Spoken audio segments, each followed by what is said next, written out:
go. Okay. Good morning from Brooks River. My name is Mike Fitz, and I'm a fellow with Explore.org in the bear cams. And my name is Russ Taylor. I'm a park ranger here in Katmai National Park. Our park is situated about 300 miles south of Anchorage on the Alaskan Peninsula. And this year's a special year for Katmai. It is. Yeah. It's our 100th anniversary, so we celebrate the centennial this year with a number of events, both online as well as here at the park. So we have a lot of special guests that will be joining us throughout the summer. Yeah, it's kind of neat to be here during this centennial year for Katmai. Katmai is special for a lot of different reasons, and I think when most people think of the park, they definitely think of brown bears. And the bear cams here are extremely popular. We're glad that we can share this with everybody.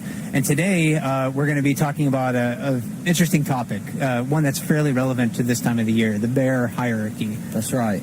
And we'll be talking about bears and what makes them interact the way they do. And when you see bears coming close to each other, what is it that they're actually communicating?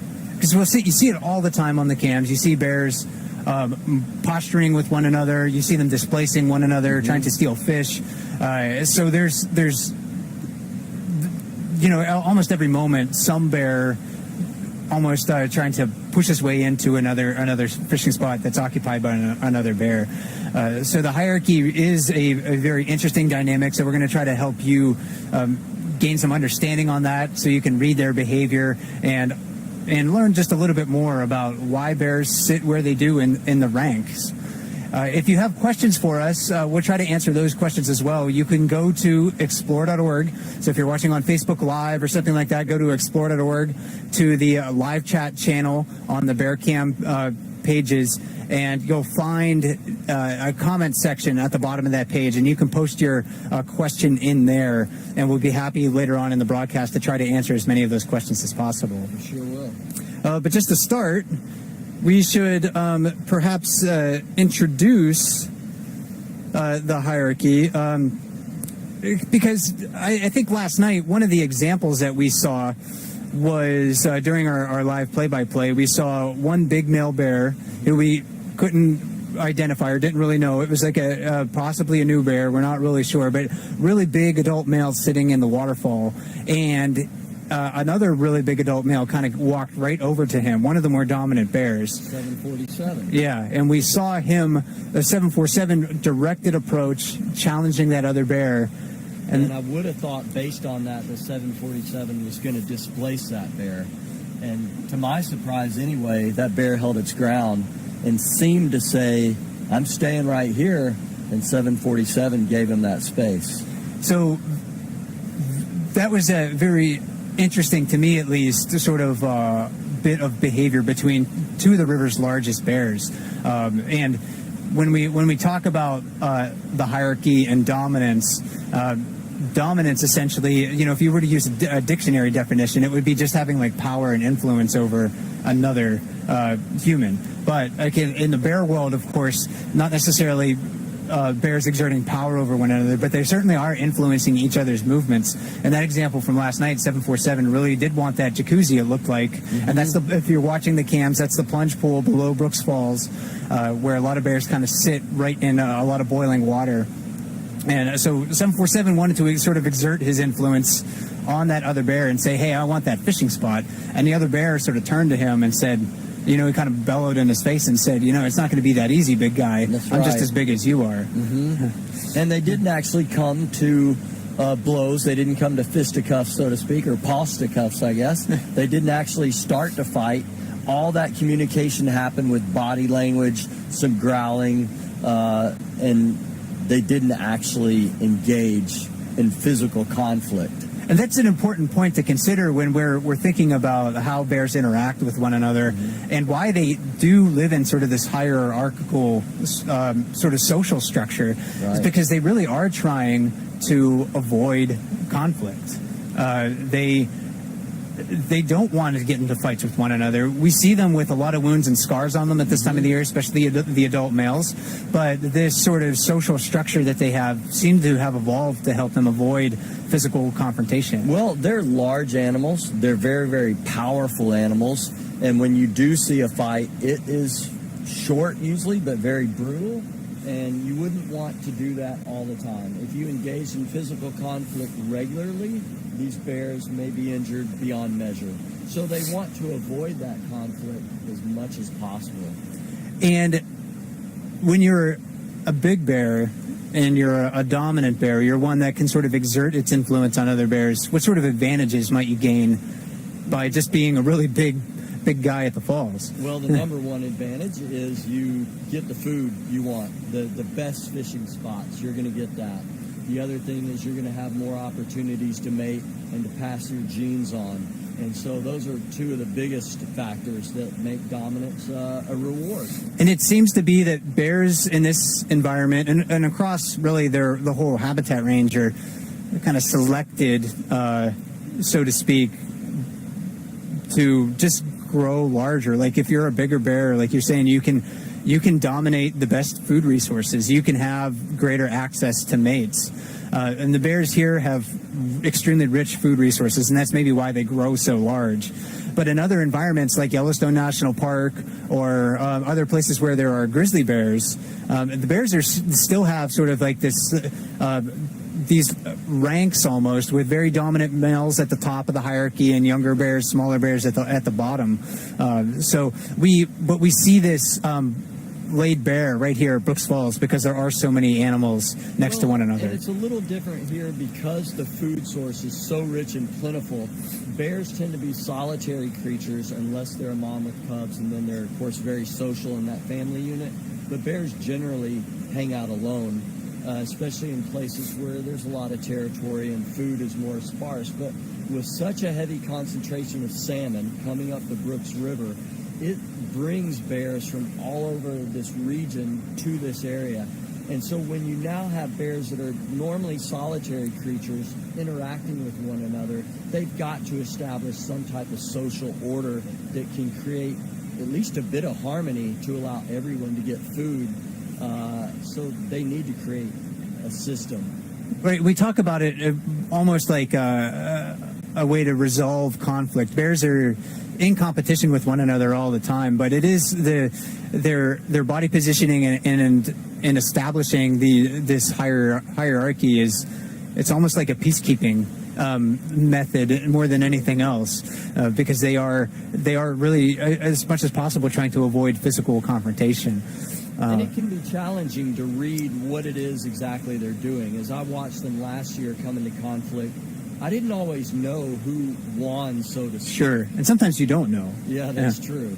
But it can be challenging to know. And what are some of the clues you've seen that say this is what this bear's doing to show its dominance? There's a few really important things to look for. A directed approach is one of them. So if you see another bear walking straight towards another one, sometimes it's a friendly encounter and they just want to play. And I think there were a couple of adult males playing at the falls earlier this morning that we could see. 89 we saw. Yeah. So sometimes it's a playful encounter, but a directed approach is definitely a sign of an assertive bear. Something curious, but if it's looking after a fishing spot, it's going to be approaching another bear directly. Its head is going to be up, its ears are going to be forward, and I think a lot of people are very familiar with domestic dogs, for instance, and you kind of know when your dog is feeling sort of confident and assertive. It'll walk, head up, directed stare, ears forward. So that is one sign that a bear may be looking to challenge another bear if it's moving towards another one at the falls. And the other bear may well be having its ears all the way back and is a little bit more defensive. And as they come to each other, they tend to be side by side at times. And now they're opening their mouth and maybe vocalizing, growling at each other, trying to see where they stand and who's going to dominate that situation. And like you were mentioning, it is sometimes hard to tell who's the quote-unquote winner in those situations. A lot of times the bigger bear just gets what he wants. Right. But sometimes if a bear is looking to go after, let's say, a fishing spot, it's going to go into that spot, and the other bear, the subordinate bear, is just going to kind of walk away, just kind of slowly. But if it's not over a fishing spot, if two bears are just kind of just deciding, who maybe is bigger, and maybe the other one is trying to tell another bear to give me more space, is it the more dominant bear that breaks off the encounter in those situations? And a lot of times it's the more dominant bear is actually going to turn its back away from it. Now, if it's normally bears will chase each other, but when it's a dominant bear and they just turn, they tend to say, this conflict's over, I'm not worried about you, I'm going to walk away from it. That's something that once I understood that, it really did change how I was viewing bears at the falls. Because I used to think that was the bear that, quote, lost because it turned away, but that's not the case. Yeah, so unless a bear is competing for like a fishing spot, a female, or another, or a food resource or something like that, something where it needs to stay put, it's the dominant bear, like you were saying, that's going to turn its back and walk away. And it's almost like, you know what? I don't care what you think. I don't think you're a threat to me, so I'm going to turn my back and walk away.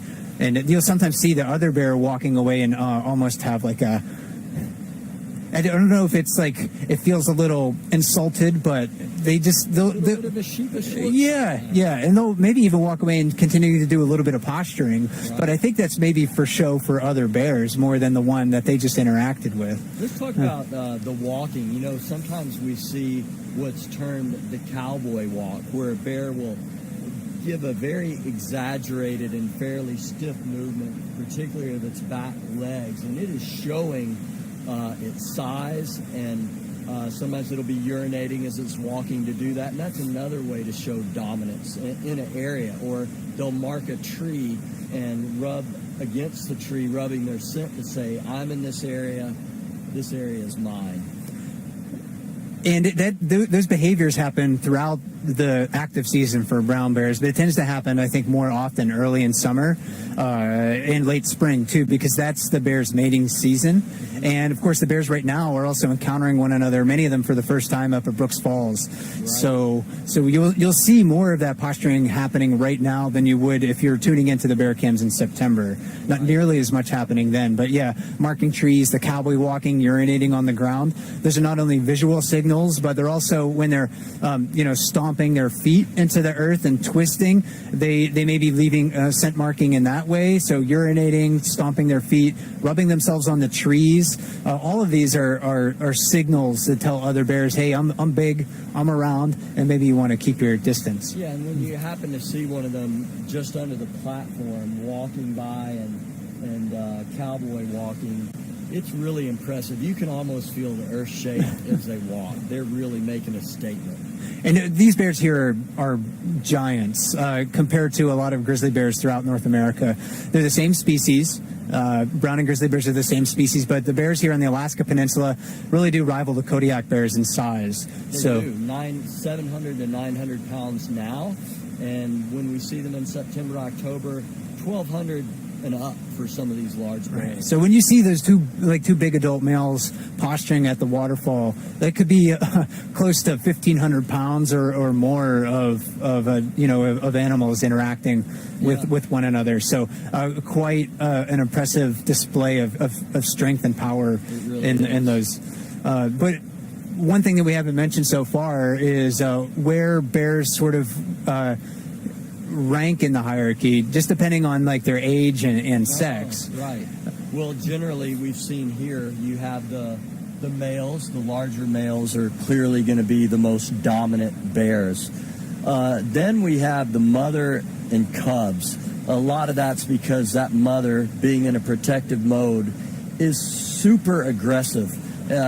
Last year was very memorable because we had a bear 128 nicknamed Grazer who seemed to go after any bear in the area. She went after the largest male bears to say, you were staying away from my cubs. So a female with cubs can really rank pretty close to those males.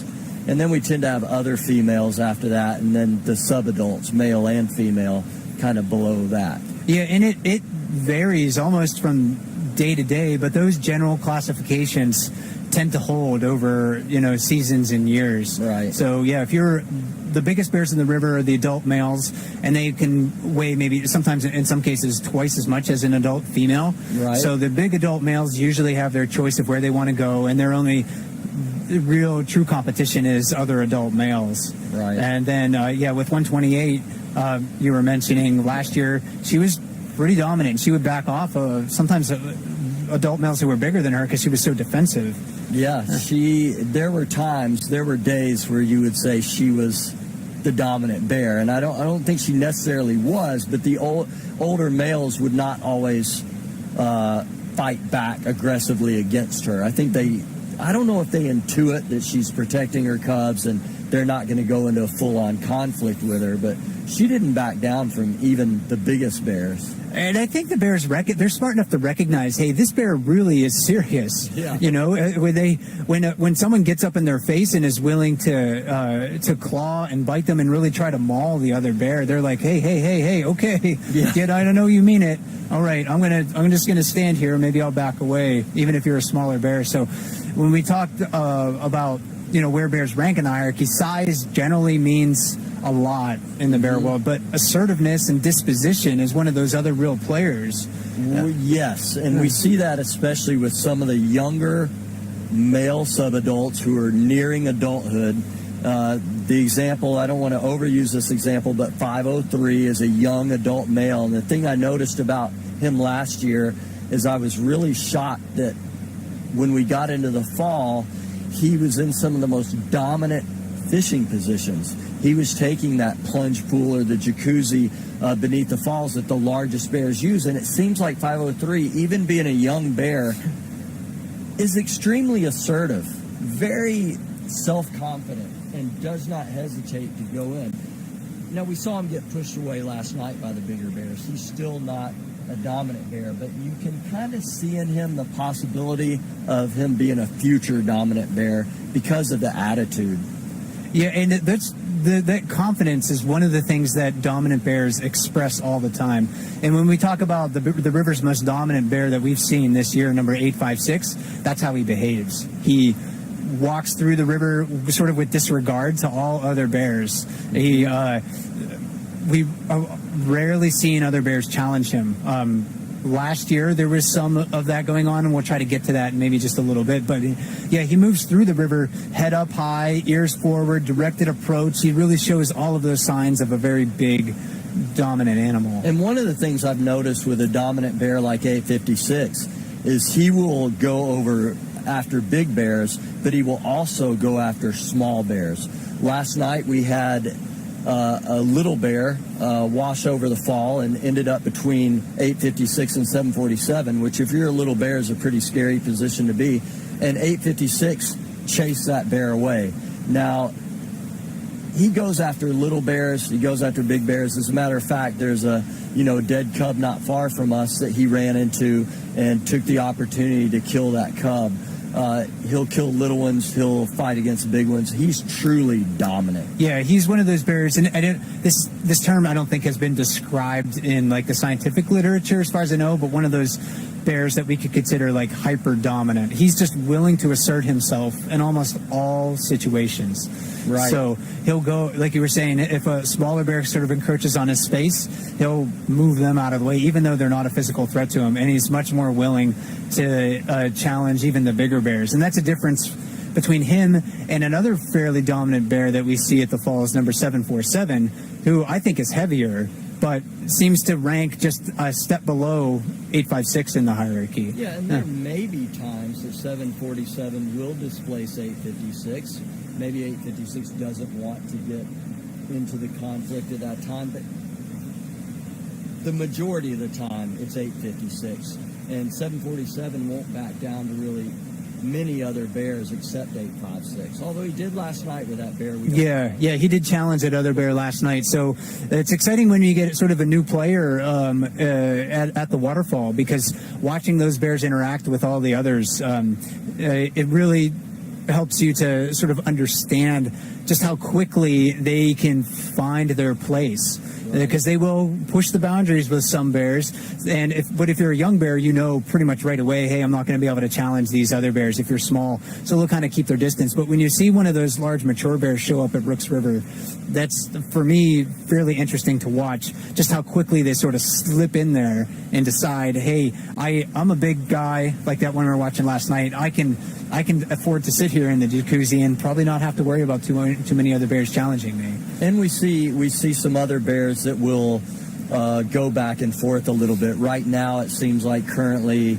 not to jump ahead too much, 409 and 128, two of the female bears that have both emancipated their cubs this year, we see them jockeying for position on the lip of the falls. So there's two females that seem to be, you have a dominance with male, female, but even the females that are near each other in rank, so to speak, will tussle for that spot. And we got a message that maybe your microphone is turned down. No, it's still good, and I still see it here. Okay. Maybe try to adjust. I don't know if that helps or not. But yeah, thank you. Bear with us here as we try to sort through some of our sound issues. Appreciate that. Okay. All right. And we've also got a lot of the sub-adults that are kind of feeling things out. And there'll even be some jockeying for position with these sub-adults, trying to figure out where they are. Okay. In the hierarchy. Yeah, and that's fun to watch. Those younger bears have their own sort of level of hierarchy as well. Right. Subadults are bears that are teenagers of the bear world. They're independent of their parents, but they're not fully mature. So they're generally between 2.5 and 5.5 years old. So if you're a newly sort of emancipated cub, you're separated from your mother for the first time, you're generally going to be fairly small, but you're also going to be trying to test your boundaries in a way, and we see that a lot with our younger bears. They maybe even will approach people trying to see how far they can kind of push those boundaries. A lot of times it's just out of curiosity more than anything else. Definitely we want to discourage that behavior. We don't want them to learn that people are something that they should be approaching. But definitely, they will try to push those boundaries, and sometimes even around other bears until another bear kind of turns and says, "Hey, you're too close," and then they get chased away. And sometimes we'll see those subadults that were siblings stay together for another year. Last night, 128's three cubs were seen together. They have been apart at times, but it's protective to be with your siblings still. A little bit of safety in numbers. You can kind of help each other out as you grow. And one more thing, we're going to try to get to your questions here in just a little bit. I think we maybe want to talk about some of the shifts in ranks that we've seen at Brooks Falls, maybe this year compared to last year, because last year was an interesting year. And we've mentioned 856 a lot during this broadcast, and basically from when I started keeping track in 2011 of the interactions between bears, from 2011 to 2015, I never saw 856 yield to another bear. And then last year, that changed. We saw 856 come back with a slight limp, and there was another large male that sort of decided, hey, it's my time. Yeah, and last year was my first year here, and I did not really even know who 856 was. He was that insignificant in the hierarchy, and instead it was a bear named number 32, known as Chunk. Really big rear end is kind of how he got his name, and that bear was asserting some dominance. Wasn't dominant all the time, but he was becoming probably the most dominant bear last July. And this year we haven't even seen him yet. He hasn't returned to the river, and all of a sudden 856, who I'd heard about, but I thought, well, he's past his time, all of a sudden he's come back with a vengeance. Yeah, and it's almost like nothing has changed. I mean, 2017 was just a blip on the radar for him.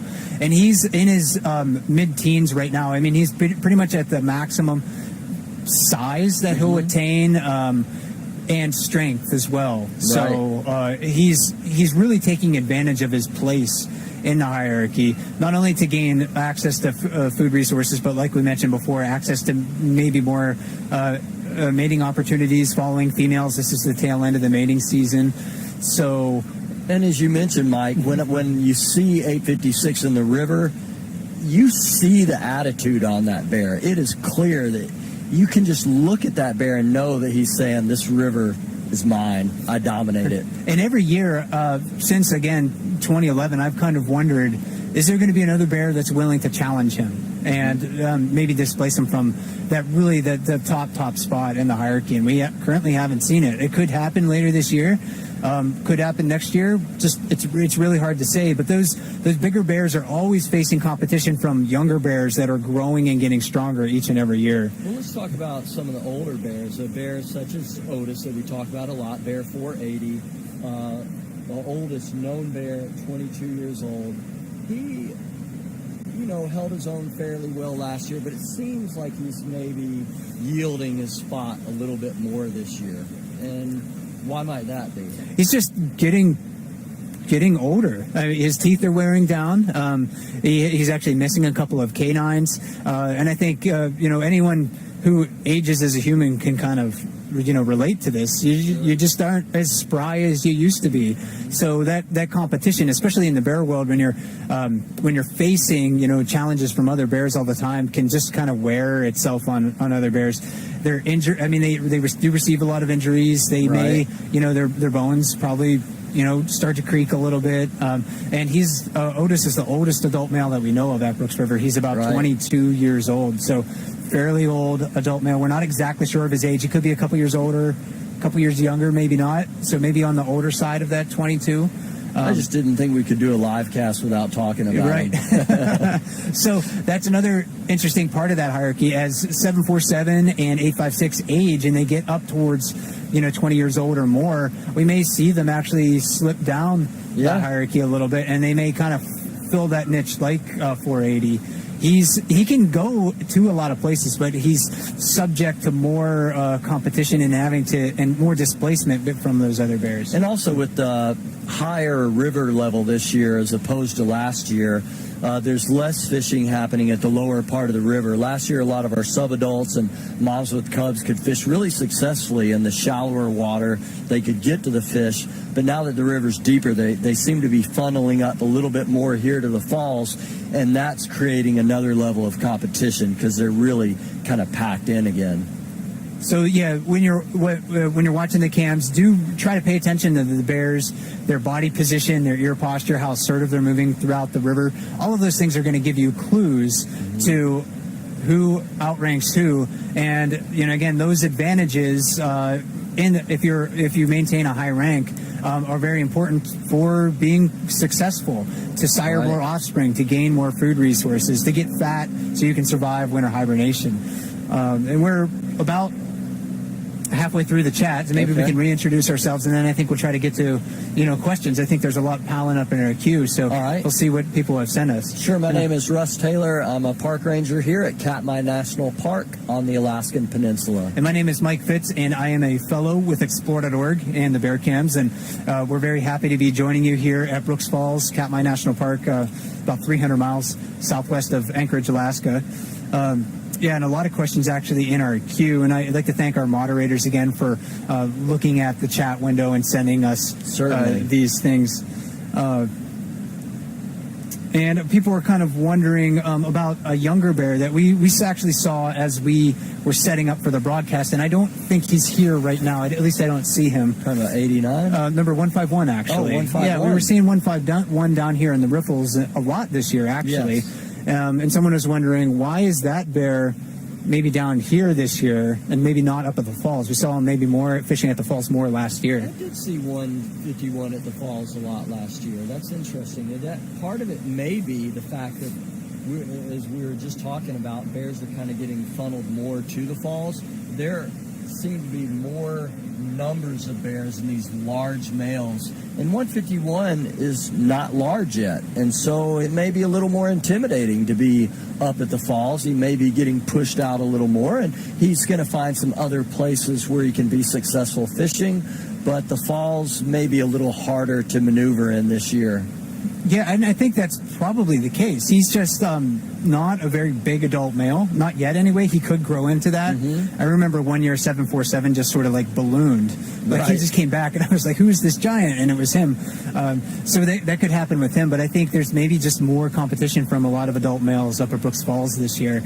And he's probably made that decision, hey, down here I can make a living and I don't have to face as much competition. Right, and I think 503 is another one of those bears that just ballooned last fall. I was amazed at the transformation, so 151 may do that this year or next. Another question here about, again, 480 Otis, and people were wondering if he was ever really at the top of the hierarchy, and I don't know if he was. Within my experience, and I first observed him in 2007, and within my experience, I'm not sure that he was ever at the top of the hierarchy. When I first arrived here at Brooks River, there was another really big dominant male, number 24, and he was, again, kind of an 856 type of bear, really hyper dominant. He would challenge other bears all the time, and other bears kept their distance. And while 480 was really, really big at that time and very walrus shaped, I think that was a great way to describe him. I mean, he was just really, really big, and he could usually go most places, but he was still subject to the challenges of number 24 at that time. So I've never really seen him at the top of the hierarchy. And maybe another bear I might put in that category would be like a 634 Popeye. We don't talk about him a lot, but he's one of the bigger bears, and he's definitely in the upper echelon, maybe top 5 or 6, but he's not the dominant bear, and he may never be, but he's going to displace lots of other bears. He holds his own, but he may not ever be the dominant bear. Right. You know, even though he might not have the physical strength necessary to compete with those dominant bears, he's still really big. Yeah. And again, in the bear world, size means a lot. So if you're a big bear and you're approaching a smaller bear, a lot of those other bears are just simply going to get out of the way. Yeah. You ever know that kid in junior high school who's really huge, but he's a really nice guy? Maybe that's what he's like. I mean, other bears do seem to get tend to tolerate him. They seem to know maybe that he's tolerant of them, but he'll get into other bears' faces once in a while. But each bear has its own sort of sense of personal space. Right. And some bears really are very tolerant of one another. Number 410, if she comes back to the waterfall this year, she'll just kind of move her way in almost anywhere, and the other bears just kind of let her do it. She's the oldest bear that we know of along the river. She doesn't seem to really try to push other bears around. She just seems to try to go where she can fit in, and other bears just let her stand almost shoulder to shoulder. Yeah, I don't want to anthropomorphize this too much, but it almost seems like, they recognize she's an older bear, and she gets a certain amount of respect for that. And let's see, we were talking about the bear that was in the jacuzzi last night that we couldn't identify. People were kind of wondering, and maybe you were able to see this bear more often last year than me, but people were kind of wondering, could it have been number 603? And I don't know if you remember that bear from last year. I was only able to observe him on the webcams, and really briefly from time to time. I can't say that I remember him being one that really stood out to me. Partly because in that first season I'm paying attention to 775 on the lip of the falls, Popeye, or 634 just because of his size and things like that. And I don't remember that bear standing out as much to me. And kind of a follow-up to that question, too, is people are kind of wondering, what does it mean when 747 wasn't really willing to displace him? Well, I mean, we'll see. That was one interaction. If they continue to have those interactions, then this other bear could move up the ranks. 747 may have just decided, I don't know how well he knows that bear, and he may have just decided last night it wasn't worth it at that time. We'll have to keep watching that one to really see. I still can't help but suspect 747 would end up displacing him later, but we don't know that till we observe longer. And that's the thing, too, sometimes you can get an idea about where a lot of these bears fit in the hierarchy by watching just a couple of interactions, but it really, takes more time to know for sure. Yeah. when 856 came down just once and displaced a younger bear at the beginning of the season, it's like, okay, well, he's looking healthy, he's looking dominant, but does that really tell us a lot about how he's going to interact with all those other big males up at Brooks Falls? That's right. And we've seen him interacting with them quite a lot. Mm-hmm. So now we know for sure.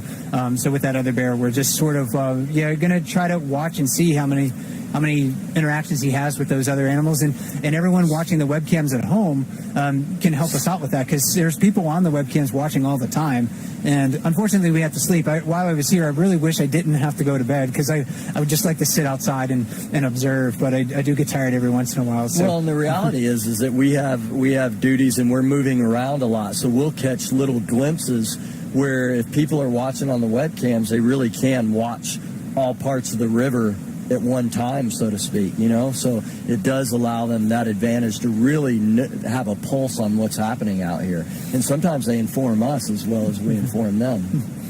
And here's an interesting question. This one's more general about bears overall, and not necessarily just brown bears, but someone's interested in learning about the level of aggressiveness and dominance among different species of bears. Oh. And is there reasons why brown bears, polar bears, and black bears all have maybe sort of different levels of aggressiveness in different, I guess, among the different species? We tend to see, we don't tend to see in, except in special circumstances, black bears, polar bears really kind of gathering around concentrated food resources. True. All of these species, I think, and I'm just kind of speculating here, they evolved in different environments. Right. Polar bears used to hunting on sea ice, mm-hmm. Dispersed food resources just going all around. So they're not really concentrating at one place looking for a food resource. Brown bears and black bears they encountered one another in higher numbers mm-hmm. around big animal carcasses. Like if you think about grizzly bears on the Great Plains, right? Lewis and Clark, in fact, write about at the Great Falls of the Missouri River, mm-hmm. finding dead bison just that washed down the river, got caught in a flood, or broke through the ice or something like that, and having bears all over the place. Sure. You can kind of assume that the bears were showing these sort of same tendencies of assertiveness in those interactions. And of black bears, you can imagine if there was like a deer carcass in the forest or something like that, if it was too big for them to consume all at once and another one kind of smells it and starts coming over, I imagine that they would show a lot of these same behaviors too. Oh, I would think so.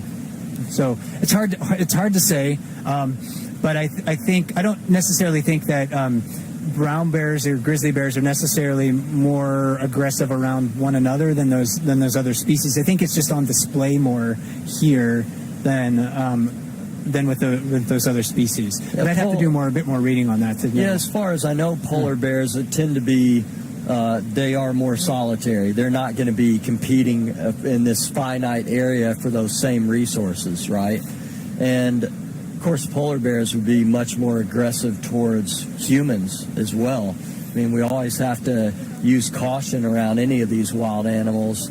Polar bears even more so, because they tend to track and hunt more than a brown bear would.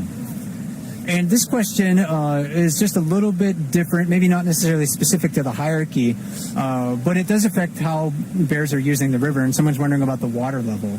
The water level? Yeah, water level in the river seems to be a little bit higher this year than last year, and if that is affecting the fishing success for bears. Without a doubt. Right now, the fish are still really active. They're still strong. Of course, when the salmon come back from Bristol Bay and come up the rivers, they're no longer eating, and so their energy will decrease over time. Right now, the fish are still strong. As the water's deeper this year in the lower river, it makes it much more challenging for a bear to catch those fish. And so last year we had lots of bears at the lower river pretty much continually in the summer, and they were successful fishing there. This year, that's not so much the case. It's a little bit more challenging in the lower river. So we're finding more bears at the falls as in previous years where they're concentrated. Last night, I think we saw over 20 at one time just in the General Falls area, and that's likely to increase in July. We're going to see a lot of bears at the falls because it's going to be easier to catch the fish there. Yeah, that's probably the biggest difference that I've noticed is that the fishing success rate downstream this year is not nearly as good as it has been in years past. It's a little bit tougher for the younger bears and smaller bears that maybe can't compete for fishing spots up at the waterfall. But like you were saying, the fish are only going to get easier to catch as the summer progresses. There are going to be more of them. Right. They're going to spawn and begin to die. And then we'll see again in August, late August, September, October, as the fish spawn and begin to die, downstream is going to become the more productive fishing areas. And those, if you're looking at those younger bears and you're thinking, oh, those bears are just so small, are they going to get enough food? They're almost certainly going to get enough food unless they have some injury or illness that prevents them from fishing a lot, because there's going to be a lot around. We do hear that sometimes. People are really concerned about the young bears, and they look skinny, and they're concerned that they're hungry, and they are. But even last night, we saw some of the young bears on the lip of the falls that were unsuccessful for quite a while, and then all of a sudden they started catching them too. So they do learn, they do get the hang of it, they watch their moms, and they picked up some things, and they're starting to be successful. And of course, with more salmon arriving in the next couple of weeks, they're just going to get more successful. And maybe just I think we talked about this earlier, but just to recap a little bit, in what ways does the bear dominance hierarchy sort of benefit the species overall? It's hard to say how it benefits the species. I think it definitely benefits the individuals to kind of work within that hierarchy. Over time it's gonna select bears who are bigger and stronger. They're going to be, their genes are going to be passed on maybe more frequently to offspring, and those bears may be more likely to grow bigger themselves. Help the species. So there's these selection pressures that are going on within the brown bear world. Right. And I think that's one way that these social behaviors have really evolved. It helps them really just to kind of avoid getting beat up all the time and having to fight one another at each and every time they encounter each other at the falls. So that's it's got to help the species as the dominant pass on genes. I mean, that's got to be helpful. A quick question with maybe not a quick answer. Okay. But people have been seeing anglers close to bears downriver, and this one's not necessarily a question about the hierarchy, but sure. People are kind of wondering about some of the rules about fishing in the river, and also are rangers aware of those situations where people are close to bears? Yes, and sometimes our viewers help bring that to our attention too. There's a couple of factors at play. Sometimes people aren't as close as they appear, because when you take a telephoto zoom lens in, you can shrink the distance as it appears to people. But the reality is sometimes people have been a little too close to the bears.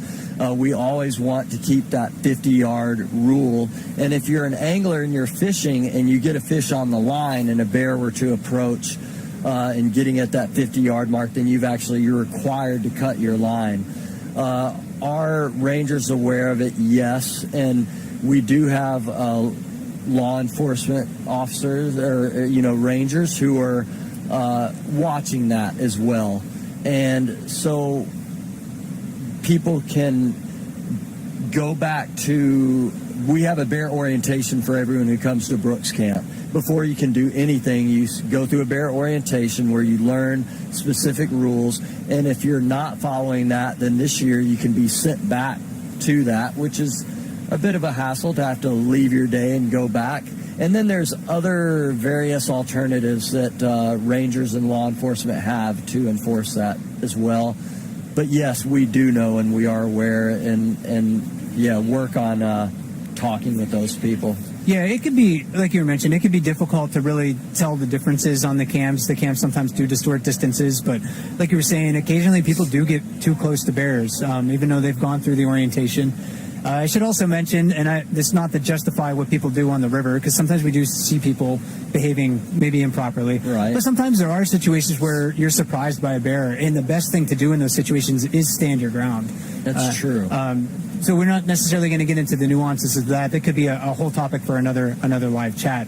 But everyone who comes to Brooks River, I definitely want, if you're watching the webcams, you're just think about how the sheer number of people here does influence the movement and behavior of the animals. So if you're coming here and you're planning on visiting the river, do think about how you can view bears with the least amount of impact on their environment as possible, because we're seeing increasing numbers of people coming to Brooks River. So That's right. It's getting not only crowded on the platforms during the month of July, and it has been for a number of years, but and sometimes it looks like the river is very crowded with people as well. And that's the bears' food resource. That's their dinner table. And we don't want to crowd them out or displace them from their fishing spot like a larger bear would. Sure. We want to always maneuver away from those bears so they have access. Yeah, so there's regulatory things that people do have to follow here, but there's also some ethical guidelines that everyone, I think, can think about while you're coming here or before you come to Brooks River as well. That's right. And let's see. Moving on, I got caught up in thinking about that question, so I didn't look at the next one in our queue here. No worries. But the salmon that are seen on the underwater cams, how long before they arrive at Brooks Falls? One is, I love that underwater cam. Yes. This year, Yes. some of the best highlights we've seen from explore.org and the webcams come from that underwater camera. Watching bears going after fish, or the one last week playing with a stick. I'd encourage people to go find those highlights. They're well worth watching. We're about a half a mile or less from where that camera is on a floating bridge down at the mouth of the river. So those fish could be here in a very short amount of time.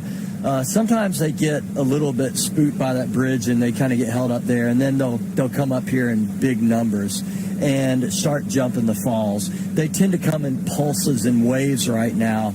Pretty soon, though, I mean, to answer that question, they could be here in an hour if they wanted to be. I would think, if they're really motivated, I think they probably could get here in a matter of minutes, too. Because they can.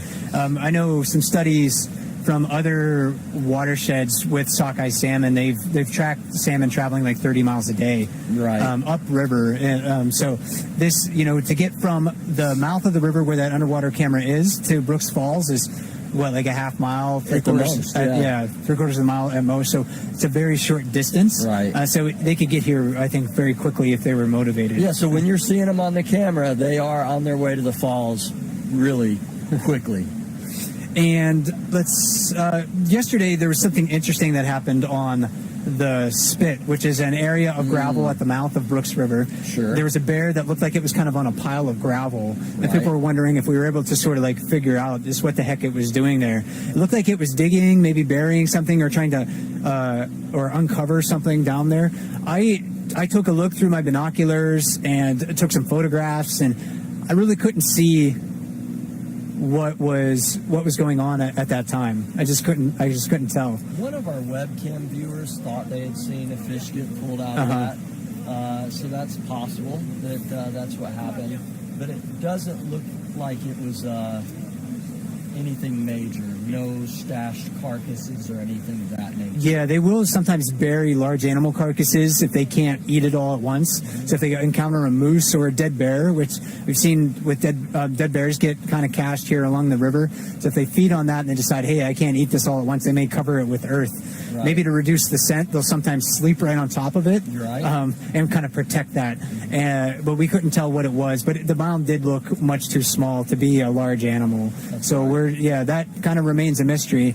And that's an area that I don't like to walk out on at this time of the year. I avoid walking out on that area. Because you can sort of get trapped out there. Bears come once you're out there. Yeah, and if I go out there, I'm going to have to be prepared to go in the water to avoid an approaching bear. So that's why I avoid that at this time of the year. Maybe August, when the bears sort of disperse from this area for a little bit.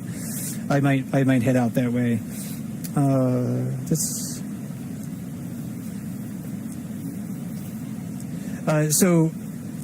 So what do you believe that a bear comes in as the only bear at the falls, that it will typically fish in a spot it normally does, even when, even when larger bears are there, rather than going to an area where more bears are known to be? Okay, I think I get that. Why Okay. would you go back to that spot that's not the most productive spot? And I could only think that that's got to be because you've learned the techniques that you need, and that's going to be the next live chat, is the techniques that bears use to fish. And so perhaps you've got a technique that works in that spot, so even if there's other more productive spots available, maybe you don't really know how to fish those spots. So you're going to go to the one you know. Yeah, some bears are generalists, some bears are specialists. Some will be able to fish all over the waterfall, some will only fish in certain spots, because that's what they either only have access to or that's what they've learned. Right. And we do see that with some bears that will just maybe, in most cases, just fish the lip. Yeah, and Mike and Ranger Andrew will be talking about that in a full episode dedicated to fishing styles. Yeah, so stay tuned for that. I think that's maybe scheduled for tomorrow if I remember correctly. So that's right. So yeah, stay tuned for that. But yeah, when they're moving to the waterfall, they sometimes have a choice. I could go to these other places, but if they don't know how to fish those other spots, then it's just a matter of whether or not, they can, they just might have to wait their turn. And maybe they don't want to be there when that big bear comes back. And since so many of our other since so many bear interactions happen off camera, is it likely that 747 recognized the unknown bear, unknown at least to us, from last night, and had interactions with him? Certainly possible. I mean, a lot happens off camera. That viewer's right. A lot happens that we don't see, that we don't know. You see these bears come with so many scars. We haven't seen all those fights take place, but clearly when they arrive at the falls, there's been some fighting happening in the woods off camera. So yes, it's very possible they've had an interaction, and 747 maybe is taking that into account. It's possible. Yeah, I definitely think that's the case. If they were bears that maybe hadn't encountered one another, we might have seen more interaction with them. We kind of saw that with 856 in that bear. Right. 856 came down, sort of challenged that new bear. The other bear kind of moved off and was doing a little bit of cowboy walking, but then 856 followed right in his footsteps. Sure did. And really exaggerated, like really showing, hey, you can cowboy walk? Well, I can dance too. And let me show you. So it was, right. So he was really posturing and displaying, following in that other bear's exact footsteps, urinating on the ground. And that might have been an instance where 856 hadn't encountered that bear at all or as much as 747, and just was trying to assert himself even more. When 856 went up against a tree later and scratched its back against that tree, leaving it scent, I wonder how tall that bear was, standing on its hind legs. It must have been 10 feet tall. It'll be interesting later.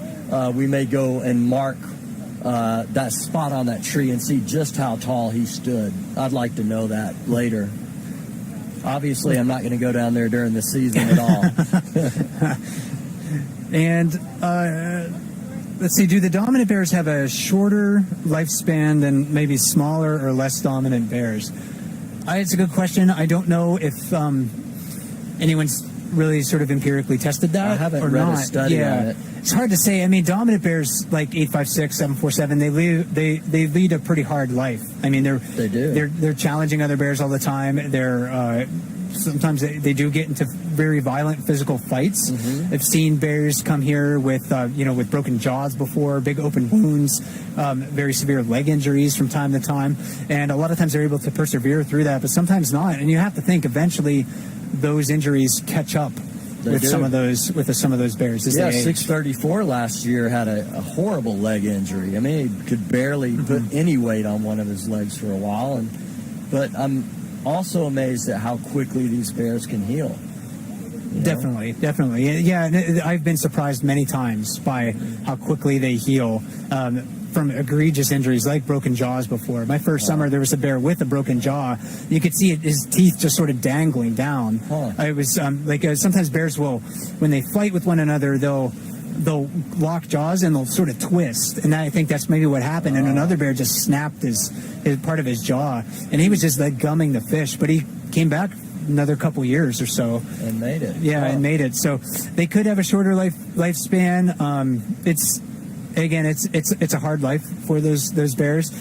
But there was one bear here that I was not able to observe, and that bear is kind of legendary around here, nicknamed Diver.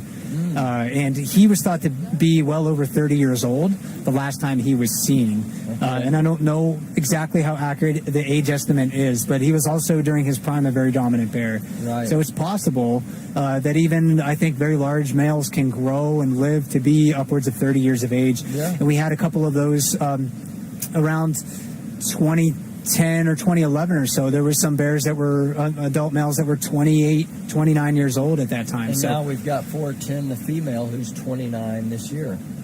And she's missing some teeth and can't even fully chew the salmon. She just kind of washes them down her gullet, you know. And she's finding a way to make do, even in her old age. And are bears able to recognize each other by their familial relationships, certainly their sense of smell? I believe they are. They generally will recognize each other and know that, like, siblings will recognize, especially as they get close, that this was a sibling of mine. You may see those bears even interact playfully when they catch up with each other. And bears seem to recognize each other even from year to year, just like we read faces and say, I know that face. It seems as if though bears do the same thing. They recognize another bear from season to season, and especially their own. A follow-up to that is, does that factor into the hierarchy at all? And I think it does. I've seen suspected siblings as adults here at Brooks Falls not really give each other any breaks. Right. They recognize each other, but it's not like they're kind of like, oh yeah, hey bud, hey, hey brother, or hey sister, I'm going to give you a little bit of, I'm going to give you a break here. It seems like they recognize each other, but once they're sort of independent and they go about their separate ways, especially when they grow into adults and they really start competing for the same resources very vigorously, they're not giving their brothers or sisters any breaks. And one specific example I can think of is number 868 and number 83. They're suspected to be siblings. And number 868 is dead, so he died a couple of years ago. So we no longer see him at the waterfall. But when we did before, 83, his suspected brother was more dominant. Okay. And sometimes we'd even shove him out of the way. So I'm not necessarily sure. If all that play when they were younger plays into that. We see bears play fight all the time, and it's possible that when they're siblings and they're playing, even though it's play, they may be establishing some dominance hierarchy even then. We see 503 and 89, I believe it was this morning, playing, and they played a lot last year. And even though it's playful, they may be still kind of figuring out that hierarchy in a playful way so it doesn't have to come to blows later on. And with males that mate with females, bears probably have the ability to recognize like their mates. So if you're a big adult male, you probably would know, hey, that's a female that I mated with earlier in the summertime. But we don't see those big males giving their mates any breaks either. Seems right. like they'll just kind of like push them out of the waterfall too. It's like, hey, I may have sired offspring with you, but I'm focused on myself right now. So again, one of those characteristics of bears is outside of the bear family of mother and cubs is selfishness. Yeah. They are very kind of all focused on themselves for the most part. Well, and there's hormonal changes that happen during mating season and from summer to fall and whatnot, and those changes really do affect their behavior.